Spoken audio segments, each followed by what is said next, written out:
오늘 승리를 주시는 하나님이라는 제목으로 말씀 함께 나누도록 하겠습니다.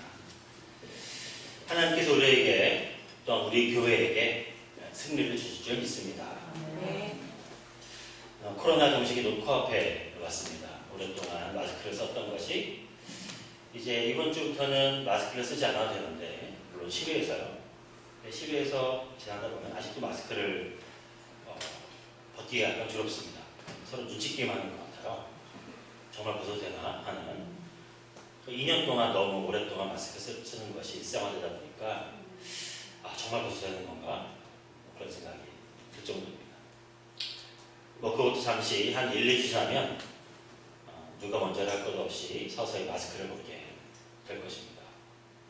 세상은 점점 코로나 이전의 일상으로 회복되게 될 것이에요. 이에 발맞춰서 우리 교회도 마찬가지로 코로나 이전 했던 것처럼 활기차고 힘있게 하나님 나라를 위해서, 교회를 위해서 여러 가지 일들을 도모해 나가게 될 것입니다. 다시금 그 일을 우리가 찾아가는 이때에 하나님께서 힘주시고 능력 주시고 또한 승리를 주시리라 믿습니다. 저는 주일 오전에 계속해서 성경 공부를 하고 있는데 제가 처음에 예상했던 것보다 진도가 잘 안 나가요. 신약성경 공부는 원래는 작년 상반기 마치려고 했었는데 아직까지 중간 정도 남았습니다. 어떻게든 올 보면 다 마치려고 하는데요. 지난주하고 지지난주 동안에 고린도전서를 공부하면서 참 마음에 울림과 찔림이 있었습니다. 고린도전서는 제가 참 좋아하는 성경이고 몇몇 구절들은 정말 기독교 역사상에 정말 몇 안 되는 정말 중요한 구절이기도 하고 그렇죠. 그렇습니다.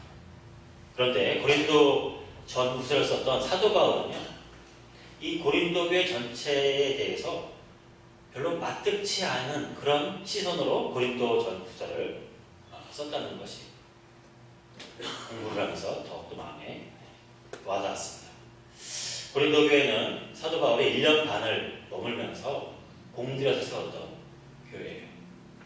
지나고 나서 보니까 그 교회에서 자꾸 소문이 들려오는데 좋은 소문이 없어요. 나쁜 소문만 들어옵니다. 고린도 교회는 겉으로 보기에는 교회도 많았어요. 부유한 지역이기 때문에 교회가 제정도 넉넉했습니다. 누구라도 한번 가서 보면은 그 외형을 보고서는 야, 대형 교회다, 든든하다, 크다, 부럽다 이럴 정도의 교회였지만 사도 바울은 고린도 전서를 통해서 계속해서 꾸짖는 내용입니다. 첫 번째 내용은 뭐냐면 이 사람들이 부자 동네고 교회도 크다 보니까 이 사람의 마음 가운데는 교회들이 교만해. 우리가 누군 줄 알아? 우리 다른 동네보다 큰 도시에서 부유하고 큰 교회를 이룬 사람이야. 그러다 보니까 처음에 사도 바울이 가르쳤던 낮아짐, 죽음, 희생, 섬김보다는 내가 높아지고자 하는 마음들이 점점 하나하나 스며들게 됐어요. 그러다 보니까 경쟁하게 되죠. 내가 너보다 신앙이 낮다는 것을 증명하기 위해서 나는 누구 제자야, 난 누구 파야, 나는 바울파야, 나는 베드로파야 이러면서 자기가 다른 파보다 낫다는 것을 더 자랑하고 그러면서 다른 사람들을 깔아뭉갭니다. 사도 바울을 보기에 황당한 일이죠. 게다가 이 사람들은요, 도덕적으로도 깨끗하지도 않았어요. 지금 말로 담기 힘든 그런 성적인 문제가 일어났는데도, 그런 도덕적인 범죄가 일어났는데도 교회가 제대로 치리를 하지 않아요. 이 성경에 나온 얘기입니다. 여기는 아들이 그 계모와 함께 통정했다는 거예요. 그런 일이 교회 안에 일어났는데도, 황당한 일이 일어났는데 교회가 그냥 놔둬요, 놔둬. 사도 바울이 이게 기가 막힐 일 아닙니까? 그런 일이 일어난 것도 황당한데 더 문제는 그런 범죄에 대해서 바로잡고자 하는 의지 자체가 없어요, 교회가. 왜 그렇죠? 겉으로 모든 게 잘 되는 것 같아 보이기 때문에 교회가 큰 교회를 그렇고 재정도 넉넉하고 모든 것이 원활하게 돌아가는 것 같으니까 사실은 가장 핵심적인 이야기, 핵심적인 사상과 정신이 썩었는데도 그걸 아무런 문제의식 없이 그냥 넘어가고 있다는 거예요. 결국 이 사람들의 교만은 다른 사람 위에 서고자 하는 것 때문에 예배 시간에도 내가 방언을 더 잘하니, 내가 더 다른 사람보다 설교를 더 잘하니, 이러면 서로 경쟁적으로 여러분 예배라고 하는 것이 하나님의 뜻 안에서 엎드린 자에서 말씀을 듣는 시간 아니에요. 하나님의 높으심 앞에서 내가 얼마나 낮은 존재인가를 깨닫고 하나님의 뜻에 나의 욕심을 바로잡고 조정하는 시간이 예배 시간 아닙니까? 그런데 하나님의 뜻과 말씀은 온데간데 없고 내가 높아지고자 하는 것들이 가득한 그런 예배, 정신도 없어요. 서로 사람이 오면 서로 방언한 데가 있다고 하고 이 사람처럼 나와가지고 내 말 들어라, 뭐 그런 것이 예배 시간이다. 황당무계하죠. 이 사람들은 다른 사람 위에 서고자 하는 것이 너무 일상화되었어요. 일상화되었어요. 그러다 보니까 사도 바울이 보기에 이거는 교회도 아니다. 교회도 아니다. 겉으로는 빛과 반짝하지만 속으로 완전히 썩어버려서 이건 기독교도 아니고 어느 다른 종교도 아니고 이상한 욕심덩어리가 되버린 것입니다. 그러면서 아주 중요한 얘기를 합니다. 너희들 가운데 정말 중요한 것이 빠졌다. 예수님의 그 정신이 빠졌다. 얘기하면서 해결책으로 고린도전서 13장을 얘기하는 거예요. 내가 가장 큰 길을 너에게 보이리라. 그러면서 너희가 아무리 멋있는 사업을 하고 큰 일을 하고 하더라도 사랑이 없으면 소리나는 구리와 울리는 꽹과리와 같다.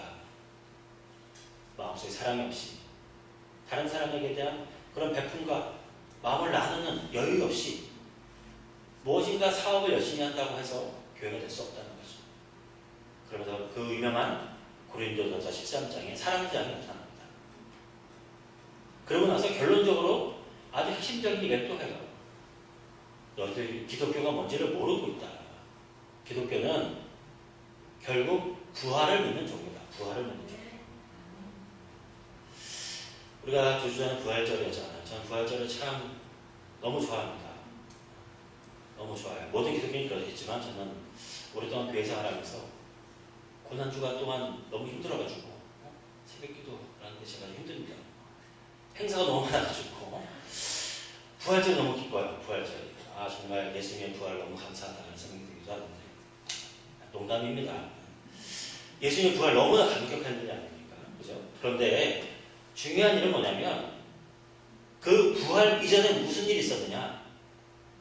분명히 십자가의 3일간의 죽음의 기간이 있어야 돼요. 죽음의 기간.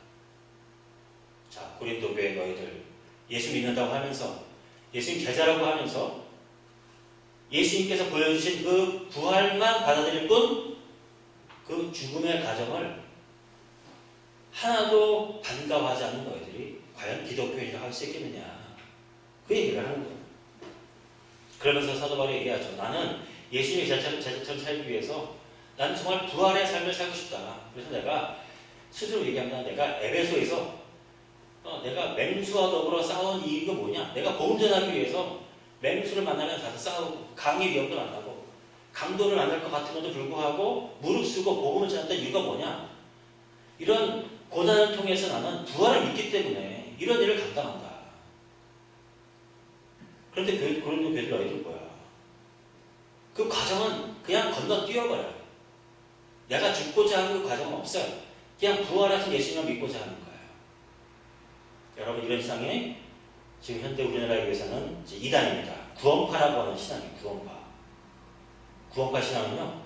그래 예수님께서 다 부활을 이루셨기 때문에 우리는 고난 겪지 않아도 된다는 거예요. 무슨 죄를 져도 다 구원받는다는 거예요. 구원파. 여러분 이것은 기독교 아닙니다. 그럴 것 같으면 예수님의 제자들이 왜 다 이렇게 숭배했어요? 사도 바울의 고백이죠. 나는 날마다 죽노라. 날마다 죽는다. 사랑하는 예수님의 제자이기 때문에 날마다 죽는다는 거예요. 기독교인이라고 하면서 죽고자 하지 않는 자들 기독교인이 아닙니다.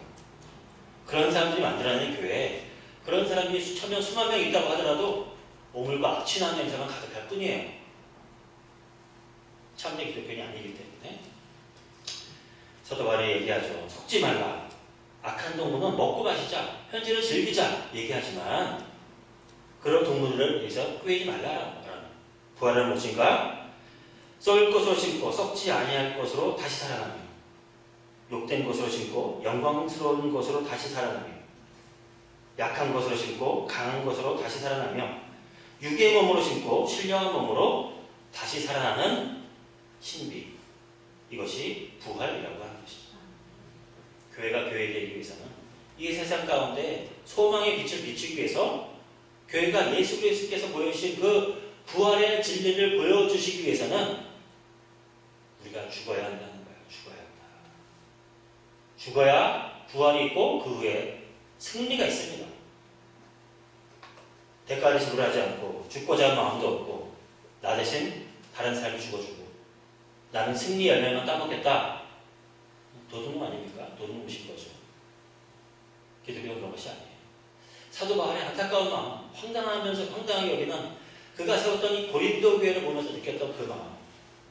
왜 당신들은 교회라고 하면서 실제로는 부활을 믿지 않느냐. 부활을 믿음으로써 지금 현실의 고난과 어려움을 감수하고자 하는 용기를 내지 않느냐. 이 얘기를 하는 것입니다. 기독교의 핵심은 이것입니다. 죽어야 삽니다. 이것이 기독교의 진리죠. 진정한 승리는 죽음 후의 부활입니다. 나는 죽지 않고 고난당하지도 않고 예수님께서 다 승리를 주셨으니 나는 그 열매만 따먹겠다. 어린아이의 신앙이죠. 어린아이. 죽음을 회피하고서는 승리가 없습니다. 다시 마무리하겠습니다. 서두에 말씀드렸던 것처럼 지금 교회는 코로나 이전에 그런 교회가 여태까지 해왔던 것들을 회복하면서 교회가 다시금 이 세상에서 빛과 소금 역할을 감당하기 위해서 그런 일들을 해나가야 돼요. 그런데 여러분 생각해 보십시오. 그럼 코로나 전에는 교회가 승승장구했나요?